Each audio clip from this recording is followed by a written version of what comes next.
Welcome to AI Brief. Today, we're diving into a really fascinating mix of AI advancements. Absolutely. We've got a lot to cover. Yeah, everything from clinical trial results for an AI therapy chatbot, which sounds wild, to OpenAI's huge growth. And Tinder using AI for flirting practice. That one caught my eye. Right. Plus, Meta's video generation, new LLMs, and even AI agents building other AI agents. It's a packed deep dive. Okay, so let's start with that Dartmouth research. The first clinical trial of an AI therapy chatbot.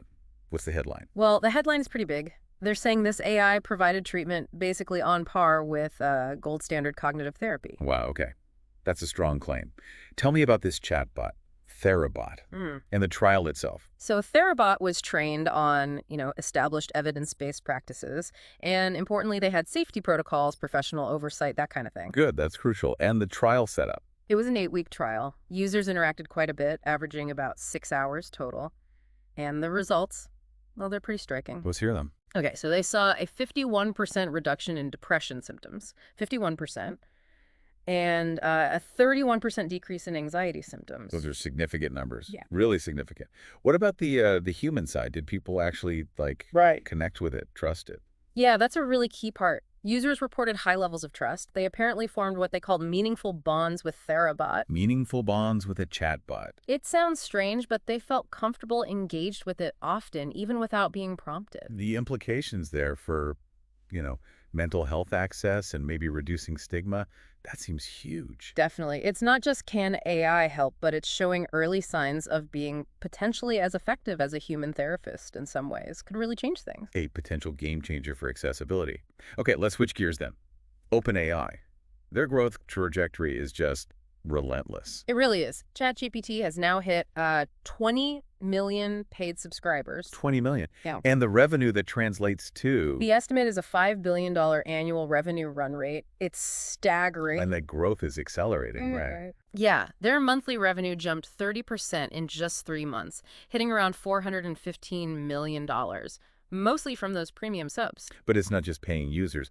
The overall user base is massive too. Oh, absolutely. 500 million weekly users. Sam Altman even tweeted that after the GPT-4o update dropped, they got 1 million signups in 1 hour. 1 million in an hour. Wow. And this is all happening while they're raising another massive round. Yep, a $40 billion funding round, reportedly valuing them at $300 billion. And remember, they're still technically operating at a loss. Right. It highlights how much the game is about distribution and user experience now, not just the raw power of the model, though that's obviously still key. Exactly. And speaking of shifts, OpenAI also mentioned they plan to release their first open weights model since GPT-2. That is interesting. A potential change in strategy there, addressing some of the community feedback, perhaps. Could be. It's definitely something to watch. Okay, so sticking with OpenAI tech, but a very different application. Tinder. Ah, yes. The game. AI-powered flirting practice. It's a speech-to-speech thing, right, using OpenAI's tech. Yeah, it uses their real-time API, GPT-4o and 4o Mini.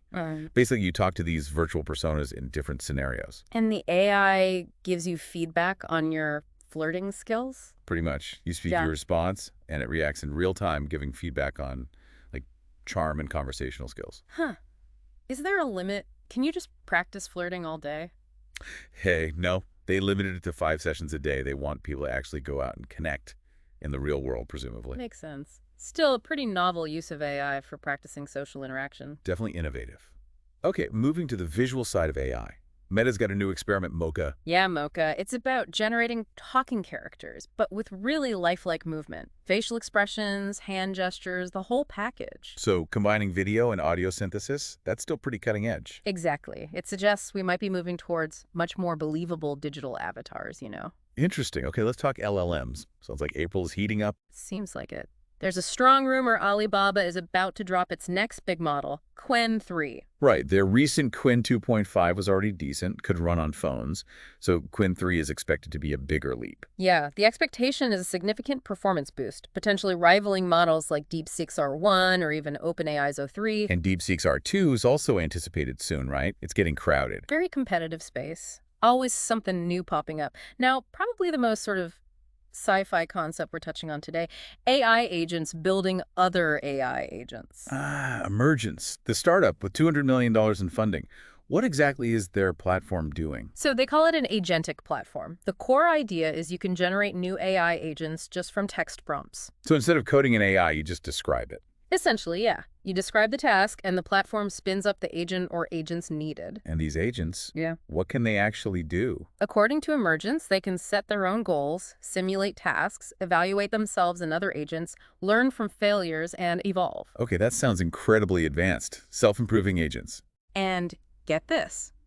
If a task is too complex for one agent, it can apparently build other agents to help it out. Like a team. Exactly. The example given was requesting a report on Supreme Court decisions. The platform might create multiple research agents and then a report writing agent to synthesize it all.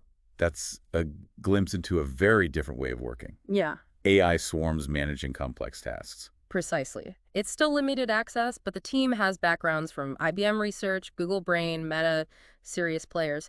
It points towards a future where software might be grown rather than coded. Wild. Okay, let's quickly cover some other key news items. What else is happening? Right, quick hits. OpenAI rolled out its 4.0 image generation to free users, which is nice.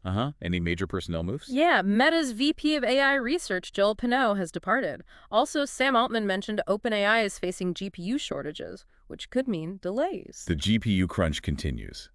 Anything else standing? Minimax released Speech O2, a text-to-speech model claiming ultra-realistic output in over 30 languages. OpenAI expanded its free AI Academy resources. Sync Labs opened up access to its Lip Sync 2 model that keeps the speaker's style. Okay. And hardware. Funding. Lightmatter unveiled new light-based components for faster AI chip connections. And on the funding front, Replit and Sesame are both reportedly looking to raise $200 million each. Lots happening across the board. Okay, let's wrap up with some trending tools people might want to check out. Sounds good. First up, Fellow AI for meetings, notes, action items. Nova Act, Amazon's agentic browser AI for doing tasks. Runway Gen-4, their latest video model, promising better consistency. Camera Motion Concepts from Luma Labs adds camera moves to images.